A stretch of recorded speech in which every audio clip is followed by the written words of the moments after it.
So we good? Yeah. Okay, that's it. What's up, everybody? This is Wilfred Lee. Welcome to The Artist Journey. And today I'm here with a very special guest, the director of The View From Here, aka Mr. Kevin Lambert. How's it going? How's it going? Good. Good. Yeah. Yeah. So yeah, we just started coming here right now. We're just getting everything ready for now. And we were just talking about a little bit before, you were doing the 48-hour film. Yeah. And I was doing it too. And just for people who don't really know about what's the 48-hour film competition is, it's an international competition where everyone around the world can work on a film for 48 hours with teams, and they are limited to one character, prop, line of dialogue, and a genre, which they have to choose randomly. And for this year, for Korea, what was it? The character was Ji Young or Jin Young Che. Yeah, so essentially maybe Korean character. Yeah, office worker. Right. The line of dialogue was No one can ever. No one can ever persuade me to give up. Yeah. And then prop was light bulb. Light bulb. And my genre was detective cop. What did you guys get? Whoa, that's awesome. We actually got silent film. Oh, that's a tough one, but I have to say I think I would have enjoyed it. Ours was pretty much a silent film, well, except we had a lot of voiceover. Did you? Yeah. I guess so, for like a detective kind of genre. Usually it has that kind of absolutely backpoint stuff. Yeah. Usually, that's okay. It's work. Should I? Is it okay? He's got work. That's okay. You can go ahead and do what you got to do, and then I'll take everything here. Okay. Hi. So, just in case for people who don't really know, that coming up soon is all of the film showings for the 48 Film Festival, and if you go to 48-hour film, you can find a selection of all the different movies that are going to be happening, and as well, we're going to be showing them in Dongdaemun Mega Box, which is a really big place. It's going to be pretty cool, pretty sweet, pretty awesome. And hopefully everyone can come out, make it out, tell all your friends. How cool would it be to make a film with your friends, invite your friends over to Dongdaemun Mega Box, and then afterwards sit down and check it out and see everyone's stuff that they've been working on for all this past 48 hours. Busyness. Everyone's busy, right? Yeah. So, so I was just mentioning that, the screening is going to be coming up soon, right, at the Dongdaemun area. So that's going to be pretty cool. No, it should be a great one.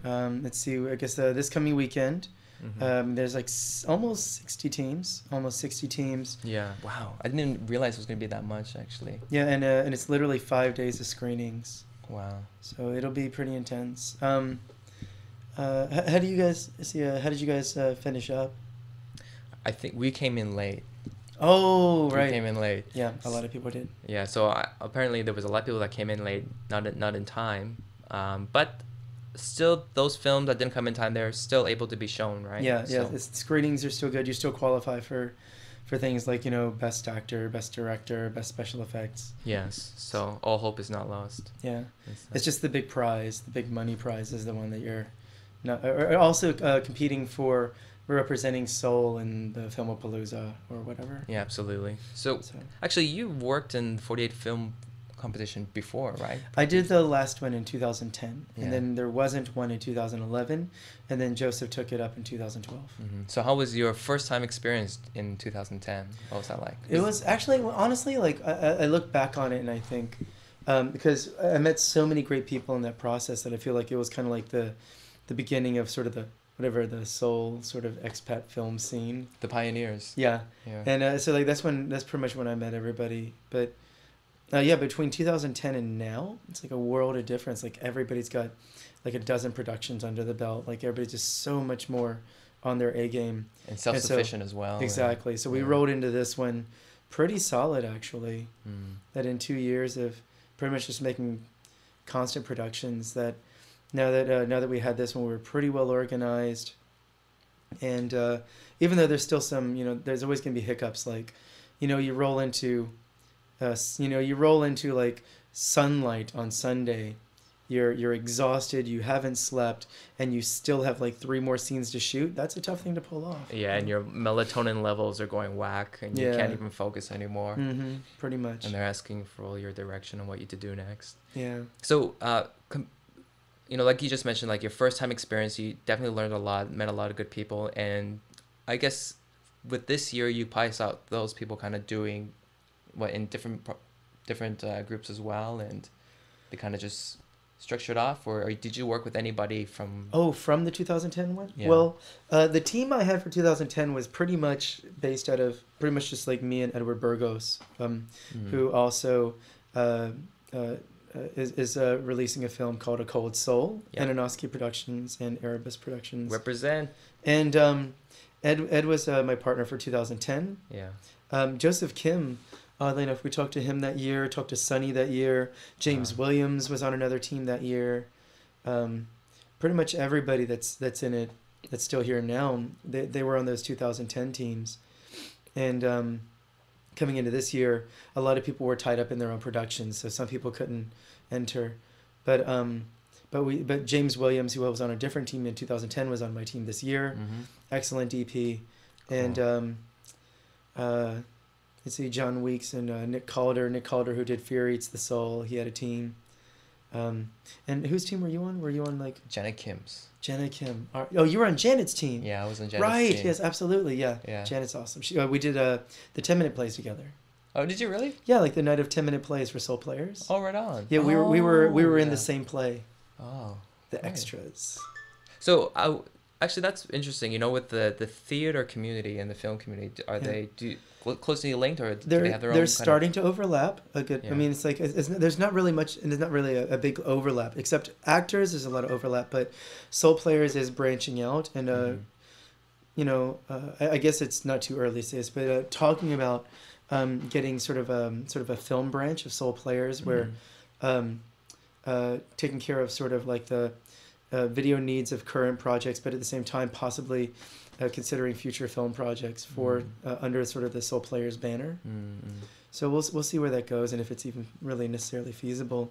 But it's something that we're currently in discussions about. Awesome, yeah. So that would definitely be melding the theater and the film scene. Yeah, that would so integrate so well. And what's been so interesting, like you mentioned before, is how much the expat community really progressed and like really evolved. Well, at such short time. Yeah, and I also didn't want to leave out that Soul Shakespeare Company, Lindsay's been working on the Shakespeare film competitions, where she takes one scene, throws a bunch of teams at it, and see who wins. She's planning another one in February, another Soul Shakespeare Company competition, this one with bigger prizes, a bigger event altogether.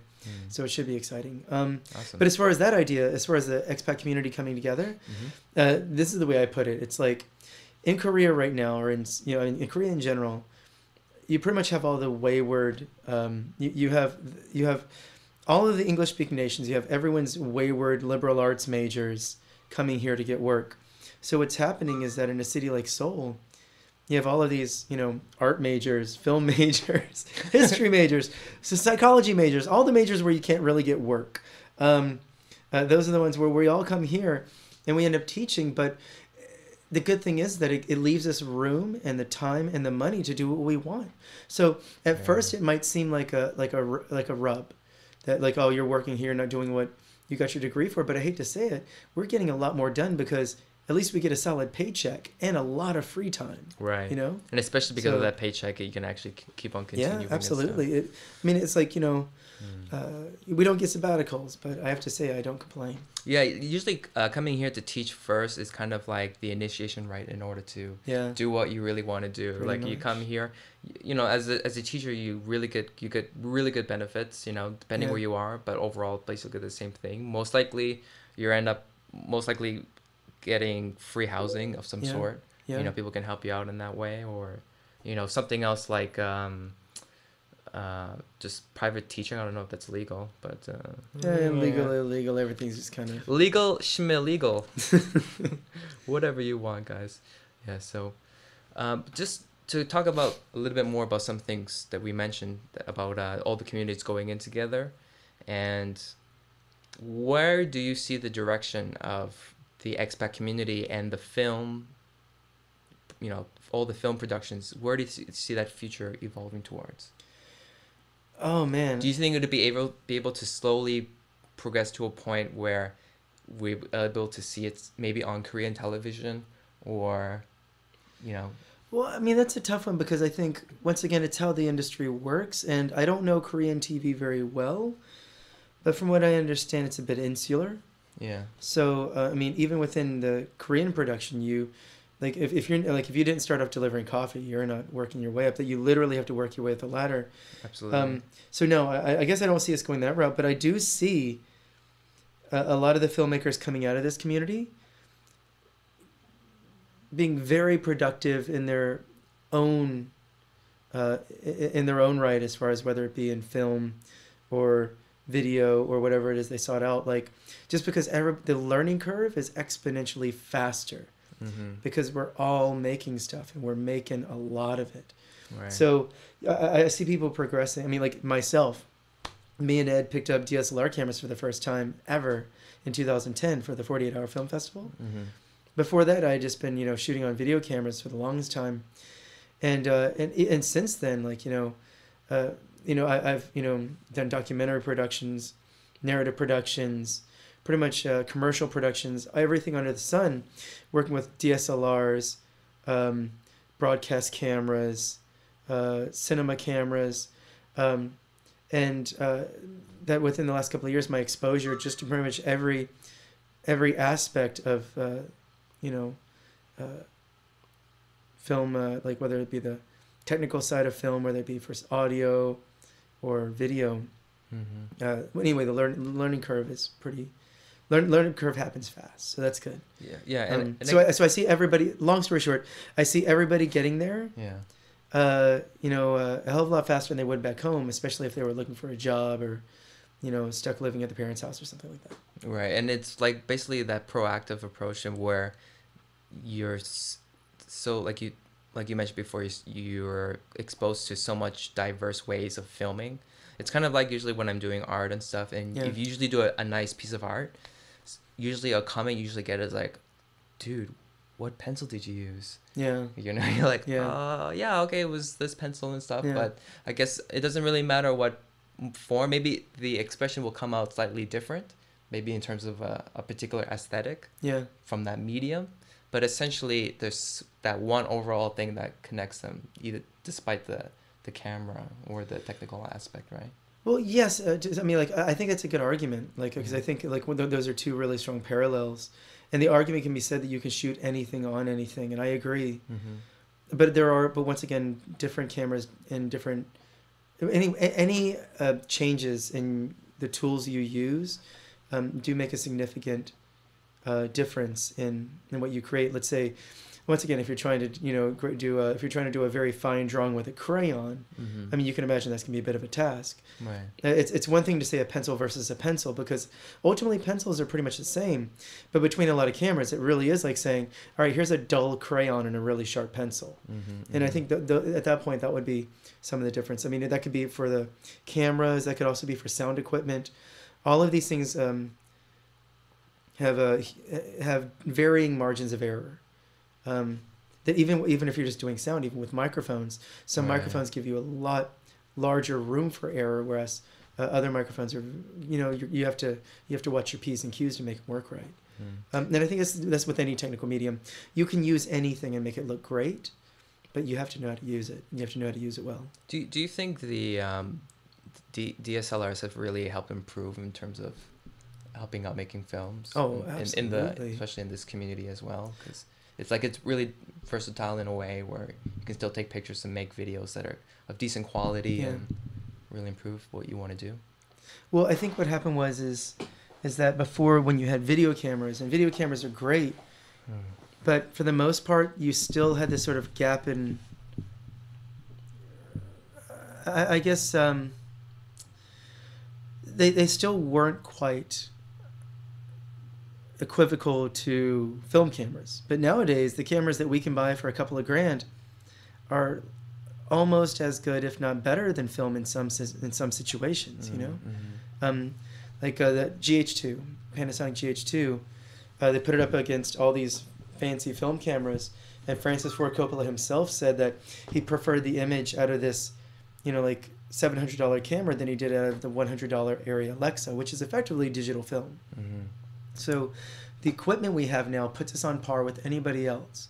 It's now a matter of knowing how to use it and how to tell the right story with it.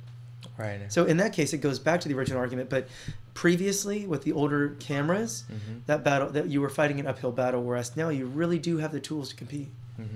So. It's kind of really interesting though. Like it's how much the visual result of it really affects the kind of like the outlook or the tone of the film and stuff like that. It's kind of like I really kind of miss Polaroid cameras or disposable cameras like by Kodak and.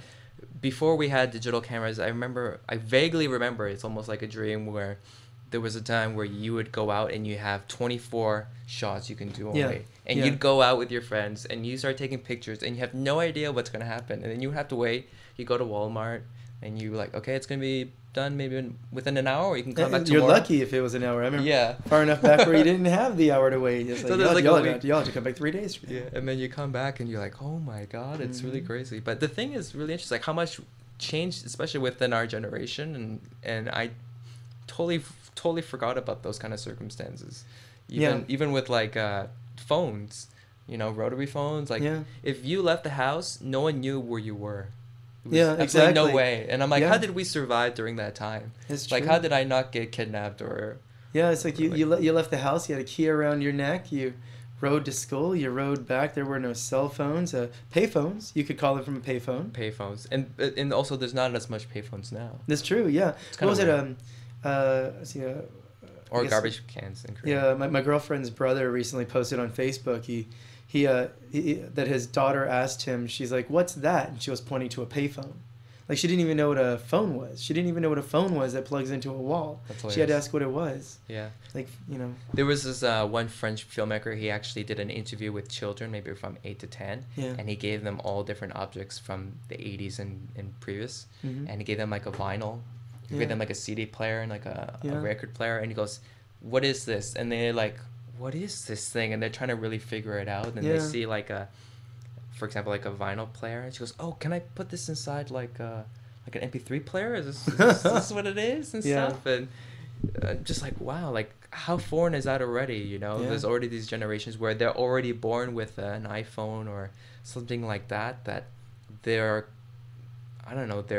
natural instincts to adapt to technology is already going to be much more faster than we are, and we don't even realize it at times. Well, I remember even talking a few years back about like the iPhone, where you have a lot of children now that even very, newborns, like really young kids, are now very much intuitively just touching these screens.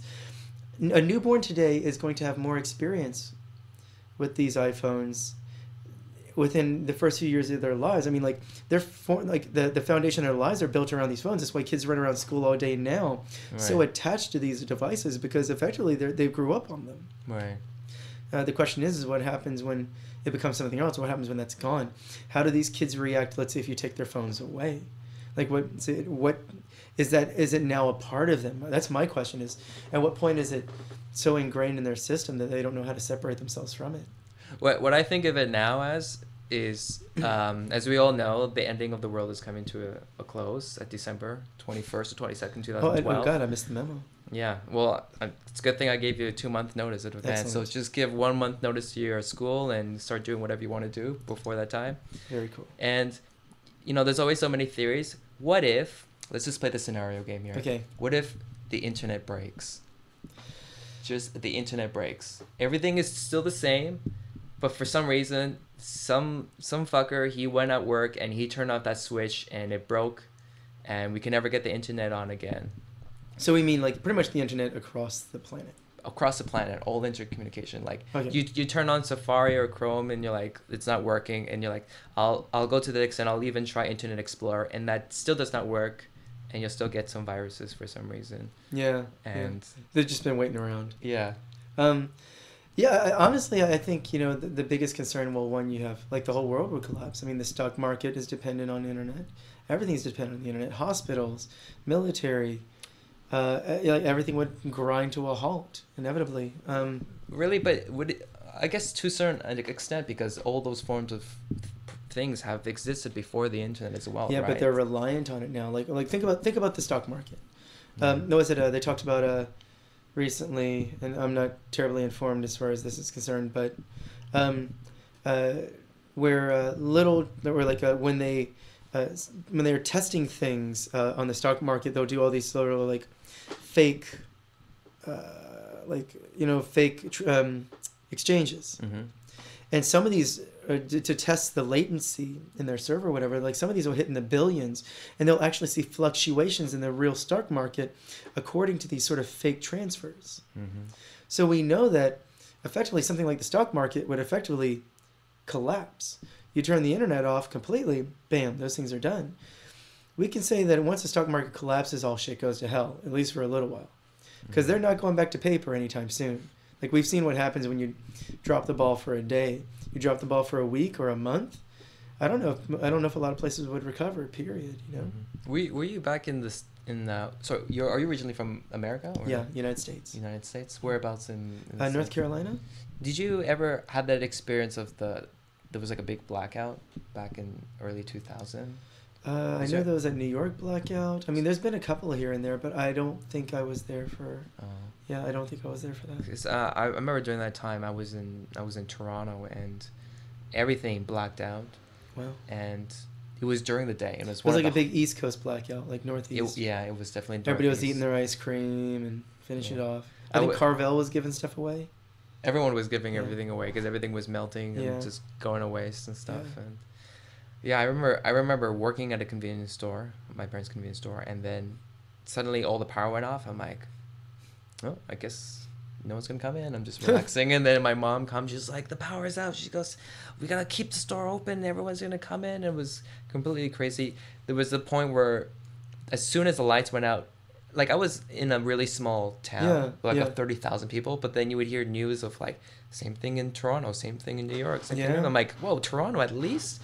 Wow. And like, what are people going to do? How they can get by with their cars and traffic? And there'd be people just start instantaneously giving themselves those particular responsibilities to continue the flow of humanity in traffic. And they have no idea what they're doing. They have it's, kind of common sense how to do it, but at least you're kind of doing those particular things.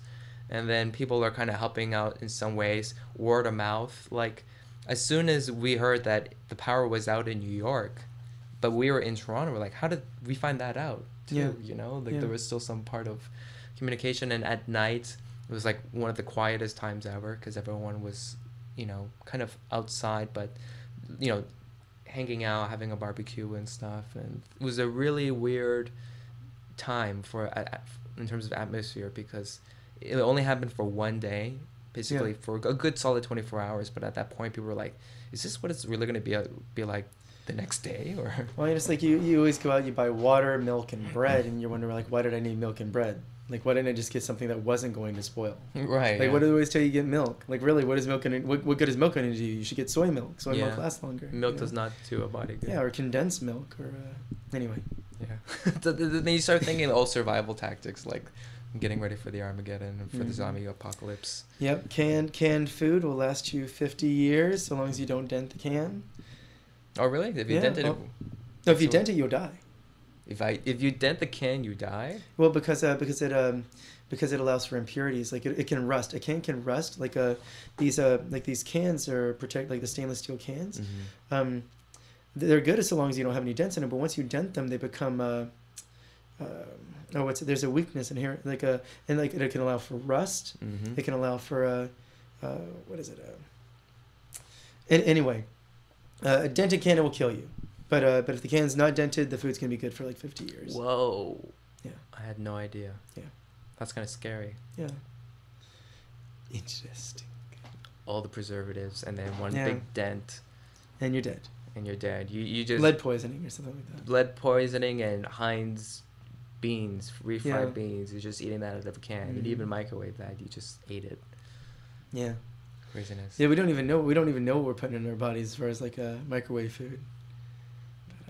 But, or just do you ever believe like, for example, like cell phone waves can affect tumors or anything like that? No. I mean, I think it makes a lot of sense. I think it is. Yeah, no, I think it makes perfect sense that yeah, cell phones. I mean, it's radiation. I mean, it's inevitably going to affect us.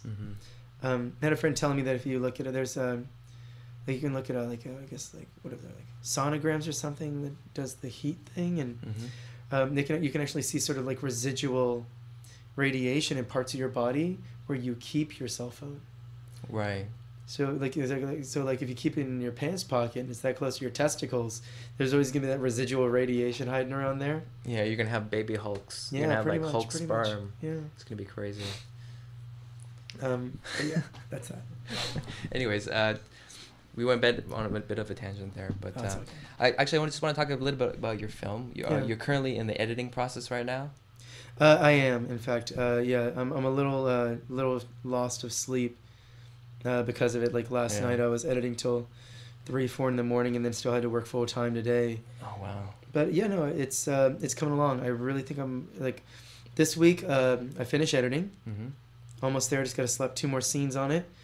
It goes to the audio master, and then once the audio guy works his way through it, we do some finishing touches, a few more of the scored tracks by the composer, and then from there it's onto the internet. It's being released to the public for free. I'm gonna put it up on torrents. I've already been reaching out to places like Reddit and Facebook and all the above, and the idea is just simply getting it to people that want to see it. So I'm gonna get it up on torrents, any number of torrent sites that are willing to host it, upload it, share it. Facebook, Vimeo, YouTube, wherever it could possibly go, preferably with subtitles because it's going to be in Korean and English.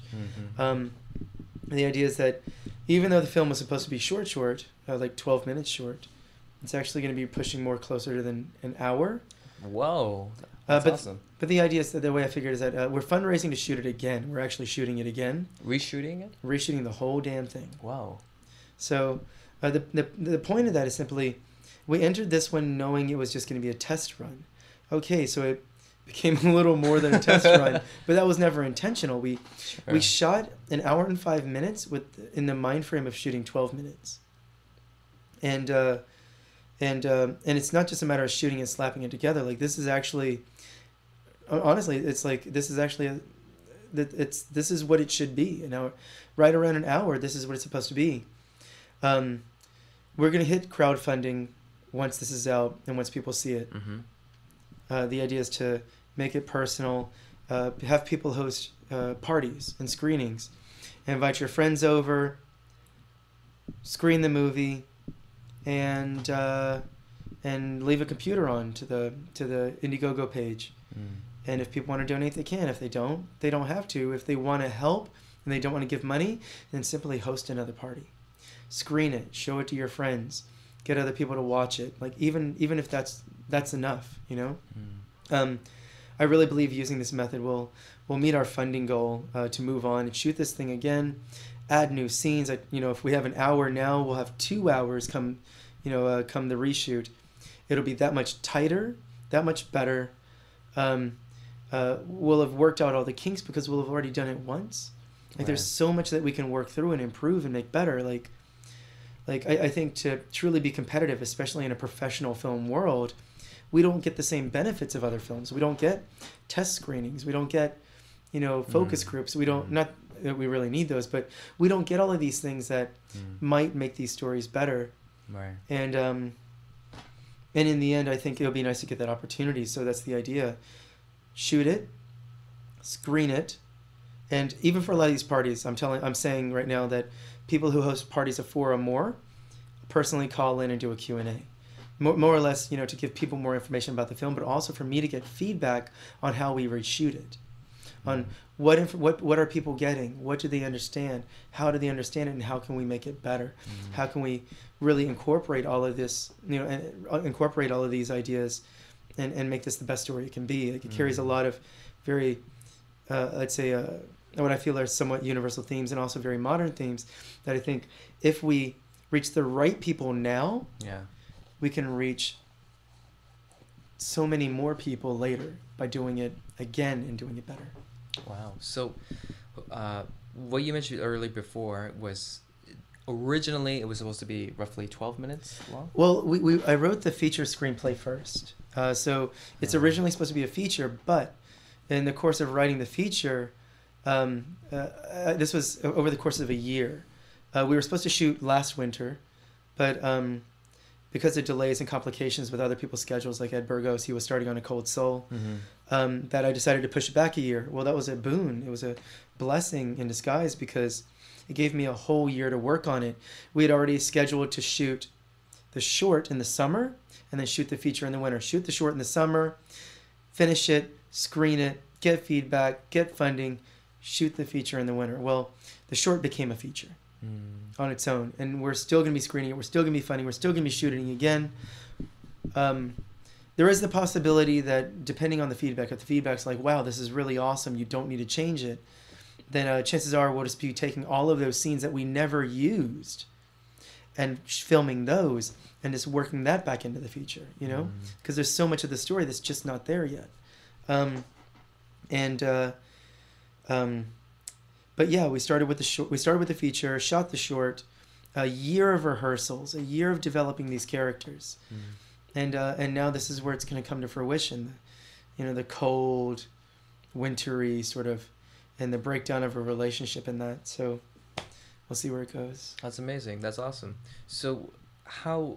Because what's really great about that is just your take on it, and in terms of exposing everything at the end, and not necessarily that being the last point of this project or this idea, this development, and then keep refining it to make it better, to have it more fully realized. And how did it start to evolve during that process from just starting as a short to a full feature? Like, although you already attended it, right, with the script and stuff, but so the original plan was just doing this amount of time, but then gradually it started going a lot bigger and bigger. Well, it started as, we had the feature, so we were always rehearsing for the feature. And that's why it's so long now, because we were actually rehearsing for the feature and then cutting the script down to 12 minutes, literally just a 12-page script, very concise, very methodical. But when we ended up shooting it, we were like, well, we'll clip out what we need out of the feature, but then we see all this great material that we didn't want to take out. We're like, fuck it, let's just keep it. Because it's already there. Like, everything we had worked for in all of our rehearsals is already there. But what we don't have is the rest of the material to flesh it out. And to be quite honest, it also is shot on a different season, which was not the original intention. So the idea is simply to take all of this knowledge, and the DP, and I screened it for the DP. I screened it for the associate director, Edward Burgos, who is also the sound guy, and Miles Miley and Wendy, who are the actors. And we screened it for everyone. And Paul Stafford also, who edited and who is also a wonderful actor and filmmaker in his own right. Screened it for these people, and pretty much, getting the feedback and the DP and Edward, they're still on. They're like, let's do this again. Like, yes, I we could run forward with this one, but let's give it a shot. And so we'll see where it goes. Like, if we don't meet our fundraising goal, we can always flesh out the one we have, right? It'll still work towards fleshing out what we have, but if we do meet our fundraising goal, there's certainly a lot to be said for shooting it and truly making it competitive on a very large scale, So how exactly did this idea come into fruition, or what was the inception of it? How did that start developing? Well, it began, my girlfriend, Wendy Taylor, she's also the actress in the film, and we had met in March, I think, and I think it was sometime in the summer after that. We hadn't started dating, and we went out to this pension with a couple of friends, and one thing led to another, and had this great experience, sort of transcendental, if you will, and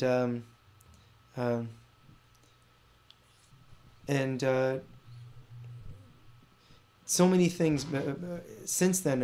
I feel are what's the word? Providential, not clandestine. What's the word? It Profound? Is not coincidental. It is fatalistic. Oh man, I need a dictionary. Kismet? No, it's like it's like whenever things are like oh sorry, my brain's not working. No sleep since very limited sleep over the course of the past 5 days. My apologies. But you mean when everything just came into it's alignment, because there's a specific word for it, and I'm getting anyway tied up. Yes. help us out later. Internet. Yeah. Yes, exactly. Internet. Thank you. Long story short, what's what the inception was this, that I'm standing out on the balcony at this pension on the coast of Incheon, and looking over all of this space and water and thinking, what would happen if somebody just walked all the way out there? And I envisioned a story, because there's a little island out there, and I watched and I saw the water and the mud and just all, because the story's about a couple who go out to a pension to sort of salvage their relationship. They go out to this pension, this oceanfront pension, in the summer to have a watery vacation, to lie on the beach, to have a good time. And when they look out the water, all they see is mud, all mud. And so that's sort of symbolic of the relationship and follows the course of how things go. And the mud does play a fairly significant role in the film. Don't want to give too much away. Not yet. Yeah, and so I was looking out there at this little island out there and see what would happen,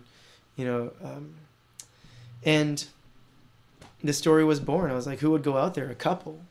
Why would they go out there? Well, obviously they're upset with each other, and from there the story just built, and it became a lot of things. It became, why do couples fight? Why do people not get along? What's the most tragic possible way to deal with the situation is to take two people who are pretty ideal for each other, and because their inabilities to deal with their own modern situation, to find themselves suckers of their own consequences. It's like, in this case, the male character Ray is battling a porn addiction, and the female character Isabel has her own addictions, whether it be to alcohol or substance, and so because we all have our own vices, and I think it's particularly poignant, especially in sort of like a modern technological age, porn. I think it's one that we don't talk about much, and I think it's one that I think that we could shed a light on. I think a lot of people feel perfectly comfortable saying that porn is normal, it's acceptable, masturbation's normal, masturbation's acceptable, and that it only improves your life, to the point where even in schools people are being taught that. But what if that's not true? I'm not saying it's not. Just raising a question. What if for some people it's not a good idea? And I think that's what I've come to realize, that you reach out onto groups like Reddit, and they have groups like NoFap and Porn Free. NoFap currently has over 30,000 members, 30,000 people who have decided to not fap, not masturbate, period, because it's affecting their life in a very negative way. And you see some incredible stories. There's a wonderful TED Talk by a guy who actually influenced the guy who started NoFap about scientific research into these things. Apparently, what is the girl? Naomi, she wrote She's the book. a writer. Yeah, she wrote the book. Not the ink. What is it about? Brands, ink, brand. We'll research it. Okay. Naomi. Yes, and Naomi. Fuck, what's her last name? Author. Wait, Campbell. Naomi. It's not Naomi Watts. Naomi author. Not Naomi King. Not Naomi Jones. Shock Doctrine. She wrote the Shock Doctrine, and Naomi Klein, and she also before that wrote another great book. She recently wrote a great article about pornography and how we've sort of completely. It has to be accepted. It's accepted. It's like it obviously has to be right, but it's not. And there's a lot of research now coming to light that show maybe it is a horribly negative thing. Like, if pornography and masturbation were as common in like 100 years ago as they are now, would we have even gotten 1984? Would we have gotten half of the great works that we have now? If the writers and artists of the past were in the same situation that we were, with constant influx of media and entertainment and news. Like, Right. And how it just kind of just spreads Yeah. out into everything. yeah, I think, so you think about the Matrix, like that little incubator, like, turning everybody into batteries. That incubator is just our, Yeah. it's effectively us sitting in our basements, eating fucking, Hot Pockets and watching endless hours of TV. Like, that is what that is. It doesn't fuel anything. It just, it's us being unable to disconnect. And it's also the thing about kids. Mm. You give a newborn an iPhone. When are they ever going to know how to disconnect? So that's also a very relevant theme in this film, and I want it to be a very integral theme, because it's supposed to be very raw and somewhat painful to watch. And very honest, brutally honest. Yeah, absolutely, absolutely. Just mentioning about that whole idea about porn, you're absolutely right. There's not a lot of movies that kind of deal with it, and one of my first time exposures to Michael Fassbender was with the movie Shame. Yeah. And I watched, I was like, wow, that was such a really amazing story with its raw truthfulness through the perspective of a man just addicted to porno. And as ridiculous as it may sound, just the story being what it is, and even with the soundtrack, which was really amazing, and just sheds light on how it really does integrate into men's daily lives, and how it affects just us with relationships, even with family members, or with just significant others, or just strangers, and what we all want from other people and stuff like that. Yeah. And just the thing I brought up here, by the way, if you want to check out what Kevin was mentioning about, you can type in Naomi Klein, and she has a book called The Shock Doctrine. And she recently wrote an article about pornography, so that I don't think that's actually in the Shock Doctrine, but it's a recent article, and if you Google Naomi Klein pornography, chances are it'll come up. Awesome. So the another link I wanted to show you here was just, I remember I was listening about it, was Maslow's hierarchy of needs, and I think one of the most first three things that we need is physiological, such as breathing, food, water, sex, which is actually one of the main basic needs that we have. And I was thinking, that's kind of interesting, because you would think it would just be food, water, and shelter. Yeah. But sex is such an integral part of it. Yeah. In fact, shelter is a second consideration after sex. Yeah. Like we're like, it's like, well, it's like, well, if you're having sex, I'll stand out in the rain. Mm-hmm. But no, it's true. And the way pornography works is that it reaches you in the same way that drugs reach you. That it affects your dopamine levels. It affects you chemically, biochemically. That you're feeding yourself and you're giving yourself a constant trigger. Mm-hmm. It's a constant trigger. Your body wells up a need, and you're like, oh, I feel that need. Mm-hmm. I should satiate it, and you do. So you're still creating the same cycle that you would with, let's say, cigarettes or booze, or cocaine, or heroin, or horse tranquilizers, whatever. So in this sense, pornography and it's sort of and masturbation, I do believe, is tied in there. I do think the two go hand in hand. Mm-hmm. Not to say you can't have one or the other in a healthy way. I'm just saying there's probably a lot of people who can't. Absolutely. So the idea simply is to pose that in the most realistic and thoughtful fashion, and answer a basic question, like, are we really addressing these what I feel is a fairly modern issue that a lot of people are kind of not really talking about, or not really giving a lot of thought. Yeah, absolutely. That's crazy. Just with that, starting to get that feeling now where, because the exposure is so free, where back in the day it was very limited and it was very hard to find porno. Yeah. You hear a lot of stories about guys finding porno in the woods. Yeah. Because there would always be one person going there, dropping it off. Yeah. In secrecy, and some kids go up there and they go out there, they open it up, they go, dude, it's all feed in here. Exactly.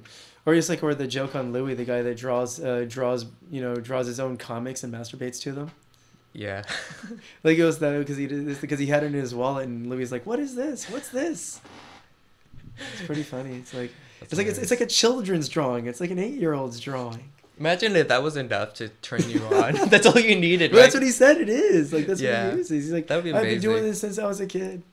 Oh my god. You know, for myself, I studied in animation. Yeah. So I remember the times when I used to stay there. It was like 48-hour competition was my animation life, basically. Wow. Like, you have a desk, which was nice. You put anything you want. You put some toys, books, whatever.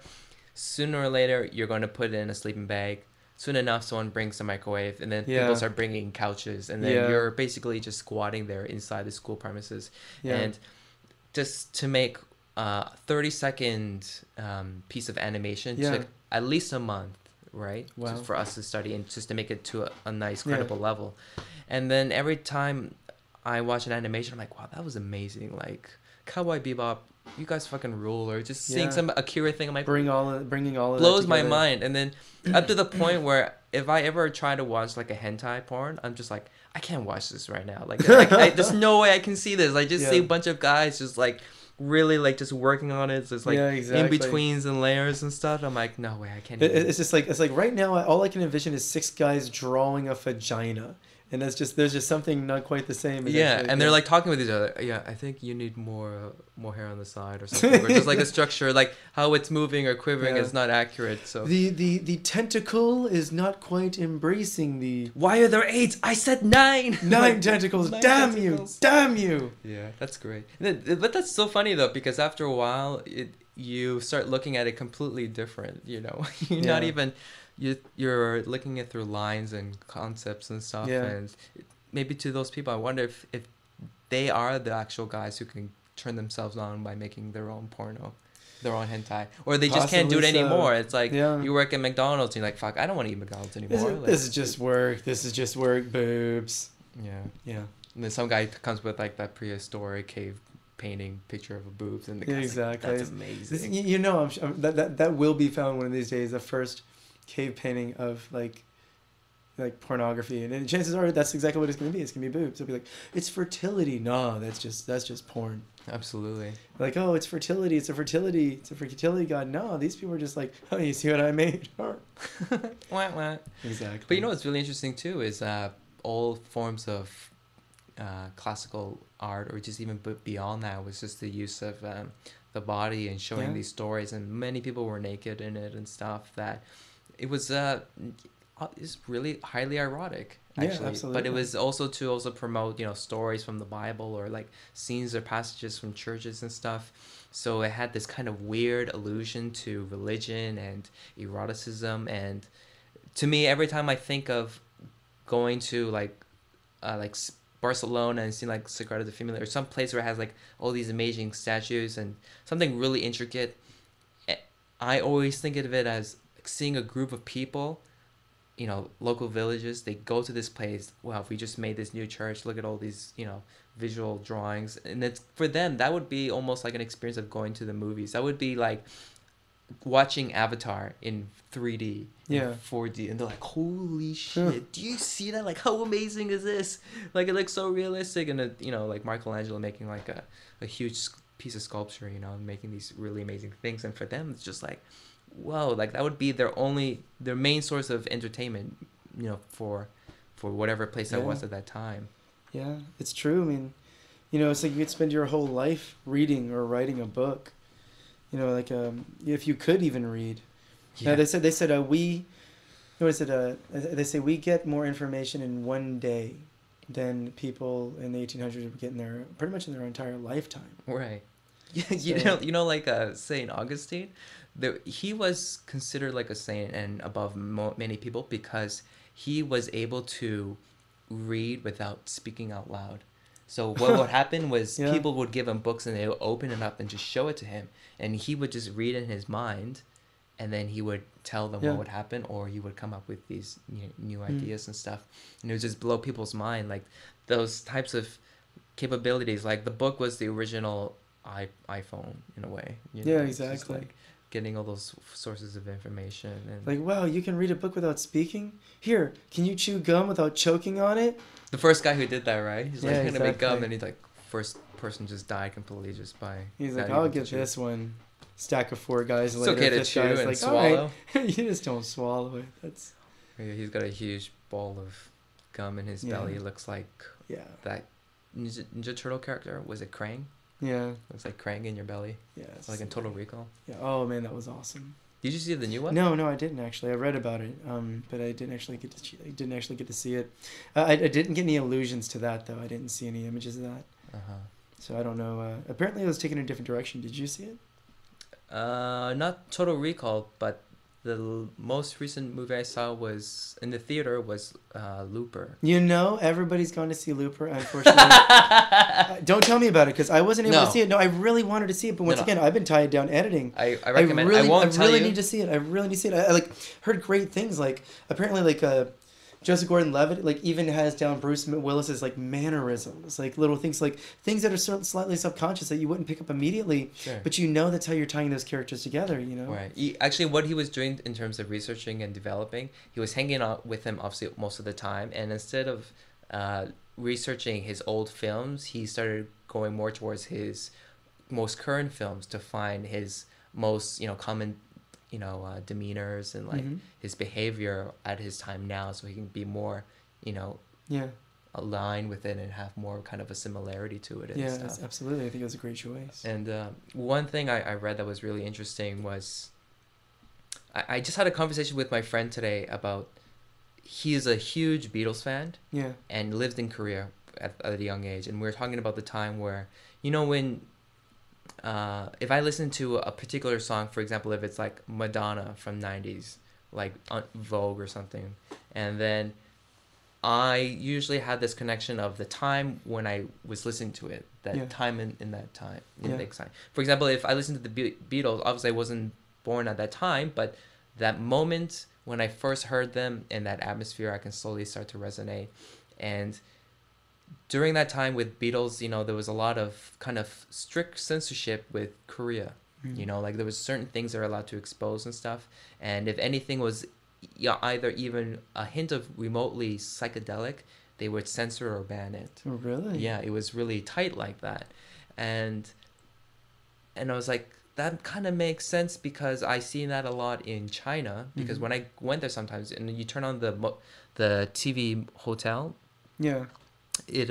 it's basically a lot of historical dramas or something to do with like the war or something like that, which you do see here too in Korea. And then I'm like, they control so much about the culture. And then one interesting thing I heard about Looper was that it was banned in China because it went against one of their censorships, which was any movie detailing with time travel is prohibited.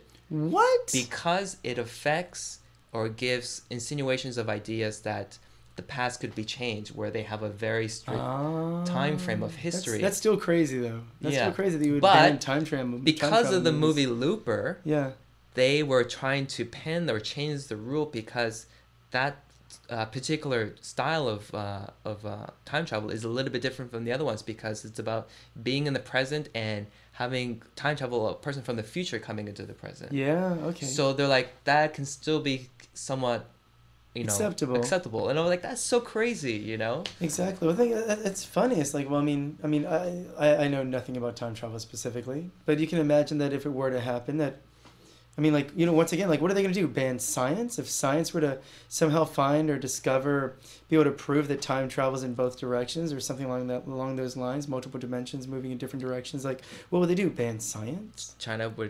Their internet would break. Exactly. No one would know. Wait. As I say that, I realize in the U.S. alone, it's like, oh wait, we are banning science. I forgot about that. Good job, North Carolina. Thanks a lot. Touche. Yeah. Thanks a lot, North Carolina. Yeah, we banned so many things and we let so many other things.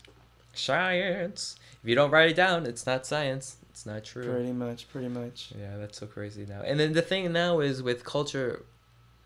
For example, if you watch TV shows... If I can't see it, touch it, eat it, or pray to it, it ain't real. Or like, I believe in the stars. Never felt them. How can you explain that? Yeah. Like a Bill O'Reilly kind of conundrum on that. But yeah, it's really crazy now in terms of culture and how much... For example, if you ever glance at a Korean TV show, if it's like a historical one, it's based on like, traditional stories of Korea... you never see anything like that in the States or Canada at all, because we don't have that kind of history at least at that length, unless it's like a Western, but it's very rare. Yeah.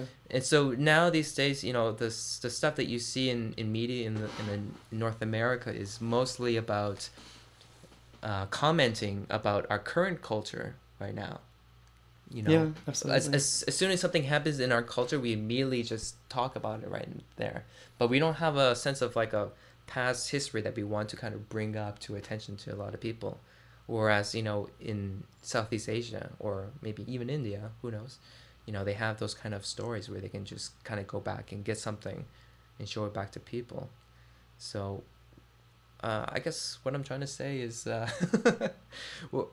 do you feel now that the stuff that you're doing, what kind of point do you think it's going to leave an impression, because it was made in Korea and because you're not from Korea, right? That you're originally from, like, coming from like Western eyes. How much do you think that's going to affect, you know? I think that ultimately what we're using to. Well, ultimately, what I think to me the most important thing about this film is not necessarily that it was shot in Korea. I mean, there's a lot of things you can say, whether it's before, you know, promotion, like what are people what are selling points? It's a foreign country for people that are in English speaking countries, like Korea. What's that? We don't know a lot about Korea. Korea's starting to be more on the world's radar. So as far as that's concerned, it would be nice that people notice that, well, there's already communities of Westerners over there doing their thing, and they're just like anybody else. But it's not about being here. It's really just about a story about two people still, that no matter where you go, you still can't escape you. And in the end, the Korea makes a very nice backdrop, because it's also a story of alienation, isolation. And I think we get a lot of that here. It's very easy to sort of tune out the noise and the other conversation, or to feel on the outside. And I think that becomes a theme too, being on the outside, being a tourist, if you will. Yeah, I don't know. Did I answer that? I think you did. Okay. I don't think I even knew what I was asking. Awesome. Yeah. Very So let's go a little bit beyond that, and we'll wrap up in a bit. But how did you get into film, and I guess more essentially about making stories? Was there like a particular epiphany that you had when you watched a film, or was it like something that just kind of triggered in your life that you decided to start going to express stories? Well, actually, I started writing stories in the second grade. Nice. Do you still have them? I think I do, back home in North Carolina. My first story, the way it started was, first story was, we were given an assignment in second grade where I guess we were just told to write a story, but I made it my point to write a story with everyone in my class in the story. And it was pretty silly. It's second grade. So, like, you know, I had my best friend, Buck. He was a little heavy, so I had him exploding into hot dogs. And that is amazing. And the girl I like, you know, it's like, there she is, except she has lice jumping all through her hair. And every kid in my class is pretty much featured in my story. And I come to school, and I read my story to class, and everybody's just a little bit shocked. And I realized the power of the word when, after I wrote my story, the teacher's assignment that day was that everybody was required to write a story about me. Because I guess she was so offended that I wrote all these things about everybody else that she's like, yeah, everybody's going to write a story about Kevin. That's what he gets. Teach him. It did. It taught me the power of the word. So ever since then, I've been writing stories. I love writing stories. The first story you ever wrote was a roast to It was. It really was. It was pretty much. And then they gave you a roast afterwards. Exactly, and then they gave me my roast afterwards. So yeah, that was it. Ever since then, I've always wanted to be a writer. That's amazing. That's awesome. Yeah. Wow. What about in terms of films? I mean, was there a specific one that kind of made you go even further into? As far as film goes, I mean, it's just like, you know, I grew up in a small town in North Carolina, so there wasn't much to do except to rent videos.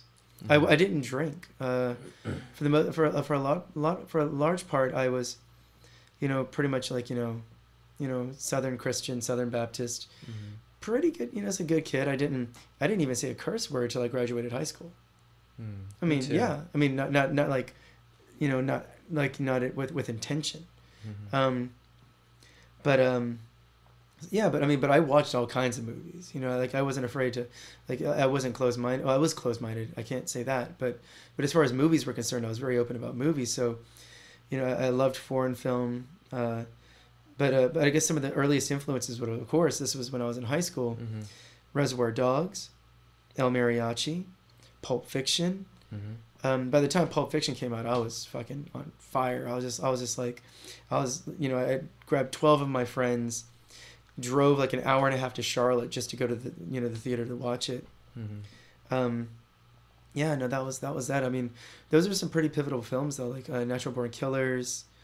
So a lot of like Tarantino, Robert Rodriguez films. Yeah, Rodriguez, of course, because, you know, he was so low budget. But then again, you know, you also had random films that you didn't even know why you liked, like trauma films, like Attack of the Killer Redneck Zombies, or The Killer Tomatoes. Well, I did never see that. I should though. You know. Yeah, I remember watching part 2 and I was like, that was so really Clooney got his start in one of those. Yeah, and I remember watching Tremors too. Oh, Tremors was funny. Yeah. But but other than that, I mean, I'm trying to think what other films are really, really impressive back then.